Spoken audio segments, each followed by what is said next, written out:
야고보서 3장 13절로 18절입니다. 너희 중에 지혜와 총명이 있는 자가 누구냐? 그는 선행으로 말미암아 지혜의 온유함으로 그 행함을 보일지니라. 그러나 너희 마음속에 독한 시기와 다툼이 있으면 자랑하지 말라. 진리를 거스려 거짓말하지 말라.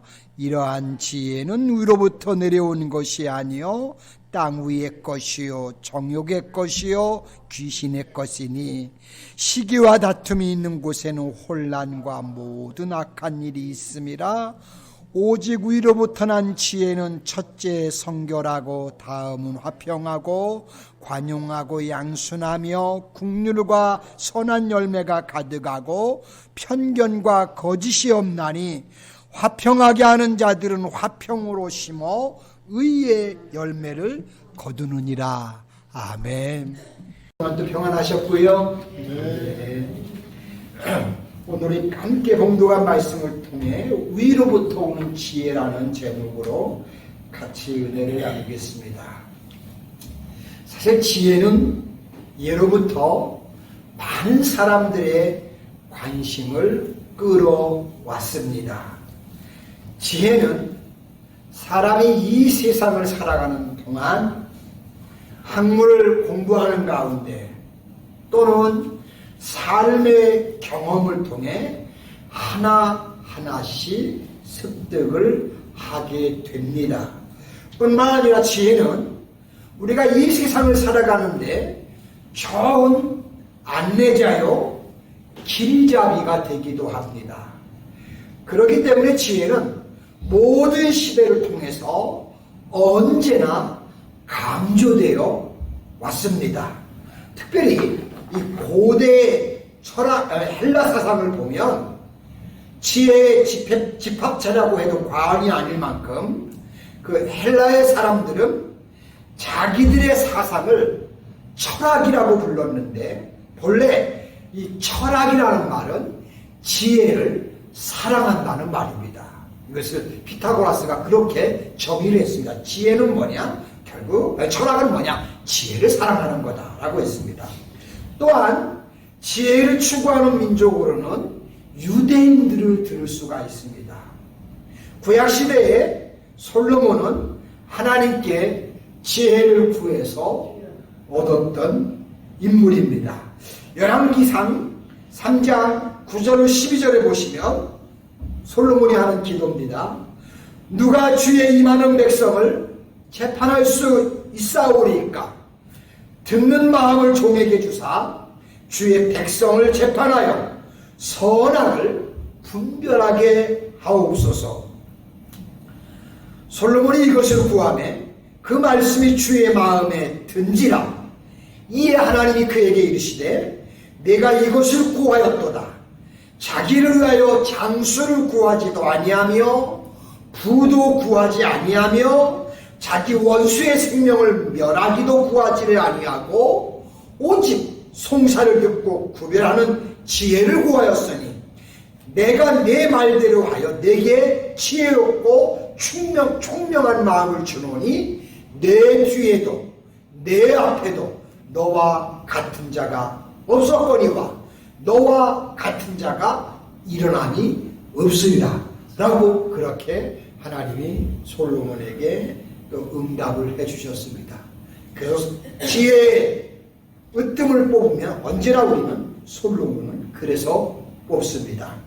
또한 지혜의 총서라고 할 수 있는 잠언, 전도서 등을 살펴보면 유대인들에 대한 지대한 관심은 헬라의 철학사상 위에다가 이제 그들의 갖고 있는 지혜를 덧입히는 것입니다.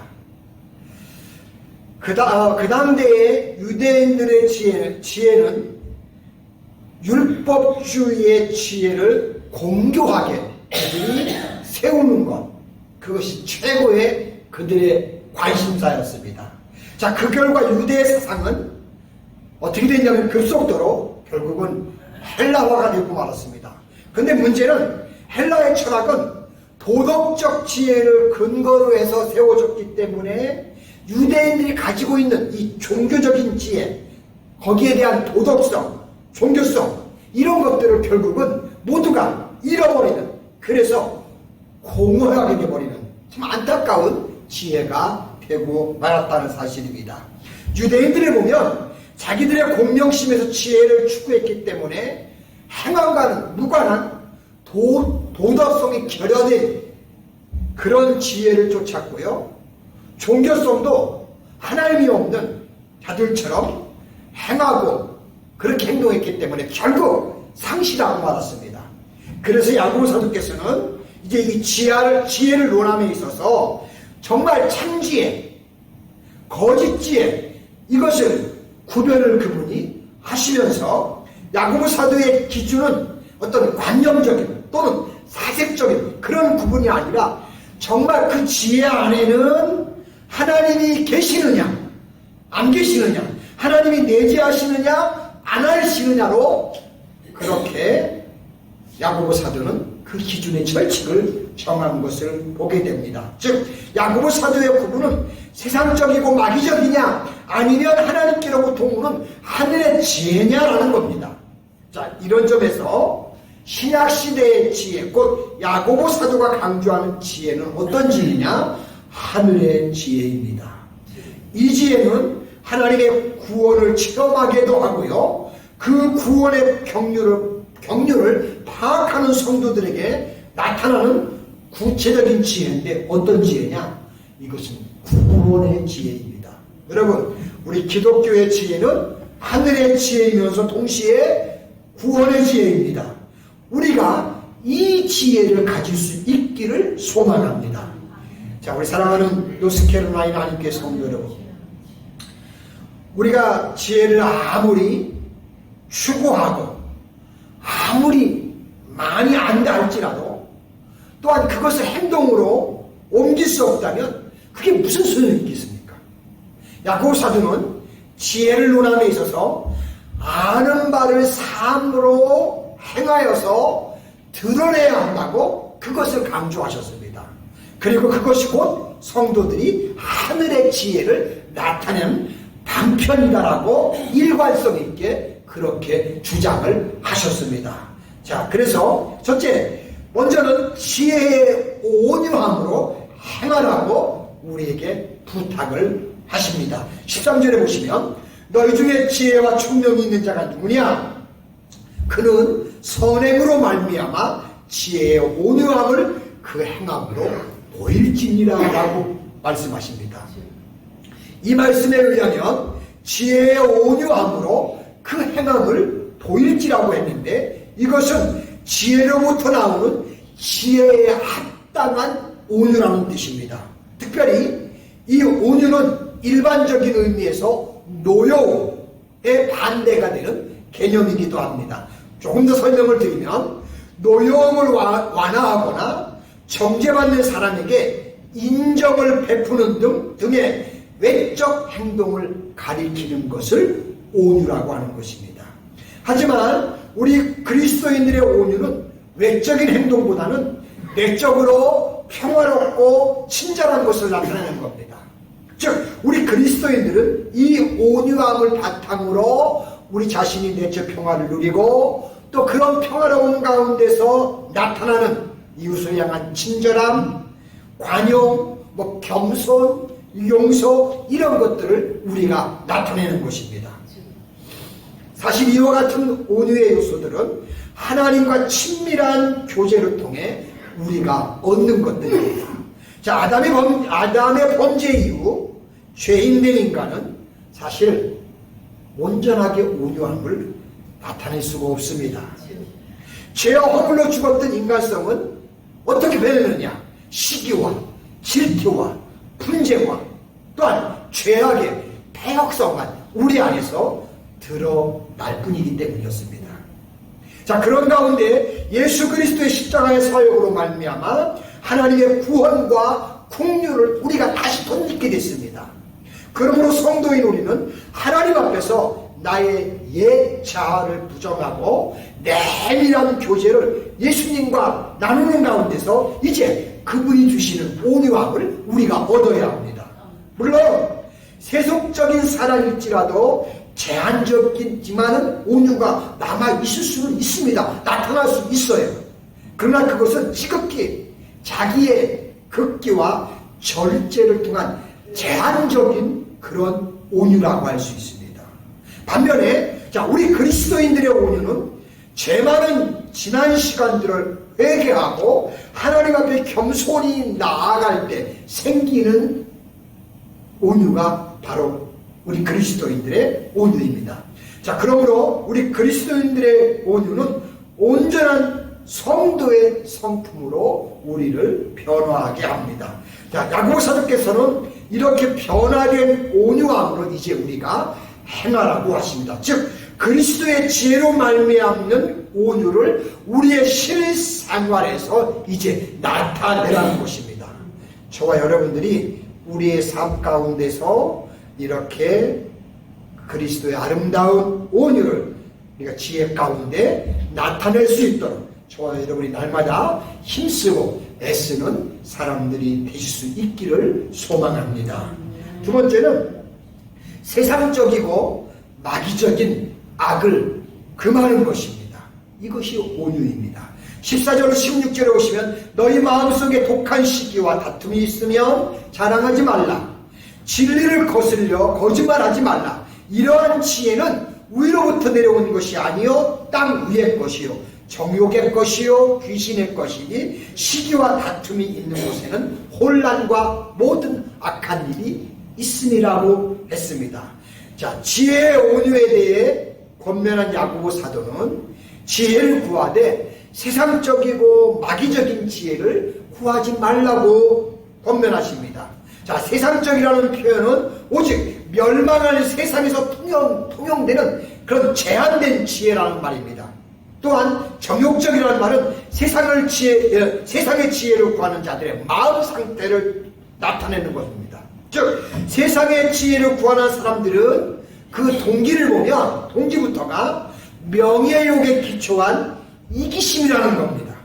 그런데 일심의 안일함과 공명심을 얻기 위해 지혜를 구하는 사람은 그 지혜가 어떤 희생을 요구할 때 그 사람은 쉽게 그것을 포기해버린다는 겁니다. 이러한 사람은 지혜에 대해 지식적으로 알고 인정도 하지만 그러나 삶 속에서 실제로 지혜를 실천에 옮기지는 않는다는 겁니다. 또한 마귀적이라는 말은 하나님으로부터 나온 지혜가 아닙니다. 이것은 마귀의 성품을 따르는 건데 시기, 다툼, 분쟁, 요란함 이런 것들을 담는 겁니다. 결국 이런 지혜는 땅에 속한 지혜에 불과합니다. 그러므로 야고보 사도의 권면은 땅에 속한 지혜를 구하지 말고 하늘에 속한 온유한 지혜를 구하라고 우리에게 권면하시는 겁니다.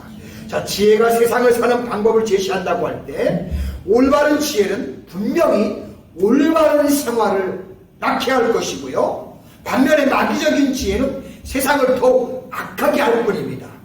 엄밀히 말하면 마귀의 지혜는 사실 지혜일 수가 없습니다. 이것은 인간이 세상적인 정욕으로 지혜를 구할 때 초래하는 악한 결과에 지나지 않습니다. 그러므로 지혜를 구하는 데 있어서 우리가 배워야 할 것은 주님 안에서 구해야 한다는 진리를 배워야 합니다. 지혜를 구하는 사람들이 자기 정욕을 앞세운다면 절대로 올바른 지혜를 구할 수 없습니다. 반면에 그리스도 안에서 성령께서 인도하심을 따라 하늘의 지혜를 구한다면 분명 올바른 신앙생활을 할 수 있도록 인도할 것입니다. 왜냐하면 하나님의 완전하신 성품이 자신의 형상인 성도들에게 완전한 생활로 인도해 주실 것이기 때문입니다. 그러므로 저와 여러분들은 지혜를 구하되 그 근원을 분명히 하늘에 두셔야 합니다. 그리고 그리스도 안에서 얻은 바 참 지혜를 선한 행실로 드러내야 합니다. 그럴 때 우리가 이 세상을 온전히 하나님께로 인도하는 삶을 살아가게 될 겁니다. 이것이 바로 지혜입니다. 세 번째, 위로부터 난 지혜로 이제 화평을 이루라고 하셨습니다. 17절 18절에 보시면 오직 위로부터 난 지혜는 첫째는 성결하고 다음은 화평하고 관용하고 양순하며 국률과 선한 열매가 가득하고 편견과 거짓이 없나니 화평하게 하는 자들은 화평으로 심어 의의 열매를 거두느니라 라고 했습니다. 여러분, 하늘의 지혜와 세상의 지혜를 대조한 야고보 사도께서는 위로부터 난 지혜의 열매를 열거하고 계십니다. 이 열매들은 우리 성도들이 하늘의 지혜를 통해 이제 이 땅에서 실현해야 할 과제들이라고 할 수가 있습니다. 왜냐하면 이 참 지혜의 열매들은 아는 것으로 그냥 그치는 게 아니라 실생활에서 이제 구체적으로 드러내야 할 실천적인 열매들이기 때문입니다. 예수님께서 마태복음 7장 20절에서 그들의 열매로 그들을 알리라고 말씀하셨습니다. 자, 세상에 속해 있는 성도는 세상에서 지혜를 구하는 사람들처럼 이제 우리는 이 땅에 살지만 하늘의 지혜를 구해야 합니다. 물론 세상의 지혜는 때로는 시기와 분쟁을 낳지만 우리 성도들이 구하는 하늘의 지혜는 요란함과 모든 악한 일들을 제거하고 뭐냐? 화평을 이루는 겁니다. 여러분, 진짜 지혜는 화평을 이루는 지혜입니다. 하나님과 우리와 관계도 예수님이 십자가로 뭘 이뤘어요? 화평을 이루어 주셨잖아요. 그리고 제일 좋은 지혜는 화평을 이루는 지혜입니다. 그러므로 하나님의 자녀인 성도는 그 열매로 자신을 구원하고 자신이 행한 지혜가 하늘의 지혜임을 우리의 삶을 통해 밝히는 겁니다. 특별히 하나님의 자녀인 성도가 구하는 지혜는 먼저 자신을 세상의 악으로부터 보호하고 또 이제 더 한 걸음 더 나아가서는 악으로 가득 찬 세상에 화평을 가져오는 결과가 되도록 하는 겁니다. 그게 성경이 말하는 참 지혜인 것입니다. 자, 그렇다면 화평을 이루는 참 지혜는 또 뭘까요? 성결함으로 시작해서 성결한 결과를 맺는 겁니다. 이것은 하나님만을 제일로 섬기는 것으로서 세상의 정욕, 또 명예욕, 그리고 물질의 욕심을 제거하고 반대로 관용, 양순, 국률, 선함, 화평 이와 같은 것들을 이루는 겁니다. 실제로 이와 같은 열매들은 성도가 추구해야 할 참 지혜의 내용인 것입니다. 그러므로 진정한 참 지혜로 말미암아 성도의 삶은 소극적인 의미에서 의심과 외식을 멀리하는 것은 물론이요, 또 적극적인 의미에서는 이제 어떻게 성결과 간용과 양순과 국률과 선한 열매로 채우면서 우리의 삶을 살아가는 것입니다. 이렇게 될 때 성도의 삶은 분명 평화를 이루는 삶이 될 것입니다. 그리고 그러한 삶은 하늘의 지혜를 성도들의 몸과 행실로 드러나게 할 것입니다. 우리가 어지러운 세상 중에 부끄럽게 세상을 살다가 영원한 사망에 이르기보다는 이제 우리 남은 생애를 참 지혜 안에서 선한 열매를 맺고 영생을 누리는 그런 멋진 우리의 삶이 되어야 옳은 줄로 믿습니다. 참 지혜를 소유한 사람은 어떤 순간에 어떤 일이 일어날지에 대해서 살펴볼 뿐만 아니라 또 그럴 때 어떻게 해야 할지, 어떻게 해야 마땅할 것일까 아는 사람도 되어야 할 줄로 믿습니다. 다시 말씀드리면 참된 지혜를 소유한 사람은 죄를 짓지 아니하고 예수 그리스도의 마음을 상하지 아니하게 할 뿐만 아니라 믿음의 형제들에게 거침돌이 되지 않고 모두에게 화평이 되는 그런 사람들이 되어야 할 줄로 믿습니다. 그리고 적극적으로는 이웃과 평화를 이루는 사람입니다. 예수님께서 마태복음 5장 9절에서 화평케 하는 자는 복이 있나니 저희가 하나님의 아들이라 일컬음을 받을 것이요 라고 하셨는데 바로 이런 사람들이 지혜로운 사람들입니다. 우리 모두가 화평을 이루면서 살아가는 삶, 이게 지혜의 삶입니다. 저와 여러분들이 이와 같은 삶을 남은 생애 동안 살아가게 되시기를 주님의 이름으로 간절히 축복합니다. 기도합니다. 은혜로우시고 자비로우신 하나님 아버지 감사합니다. 하나님, 사실 우리 너무 많이 부족해요. 하나님, 우리 너무 많이 연약하고 어리석을 때가 많아요. 하나님, 위로부터 오는 지혜를 주십시오. 이웃과 화평할 수 있는 지혜, 이웃과 관용할 수 있는 지혜, 이웃과 함께 할 수 있는 지혜, 이런 성결함의 지혜를 우리에게 하나님께서 허락하여 주셔서 아버지, 다른 것이 아니라 하나님 중심에 우리가 어떻게 그리스도인으로서 하나님의 자녀로서 이웃들과 화평하면서 평화를 누리면서 같이 함께 하는 것, 이것이 바로 우로부터 오는 지혜라는 것을 깨닫고 그렇게 사는 것이 참 지혜의 삶이라고 우리에게 말씀해 주셨습니다. 하나님 아버지, 우리 사랑하는 노스캐롤라이나 하나님께 온 성도님들이 이런 모습으로 삶으로 누구 못지않게, 이 세상 어떤 사람 못지않게 지혜로운 나머지 여생을 살아갈 수 있는 우리 모두가 될 수 있게 축복하여 주시옵소서. 감사드리고 예수님의 거룩하신 이름으로 기도드리옵나이다. 아멘.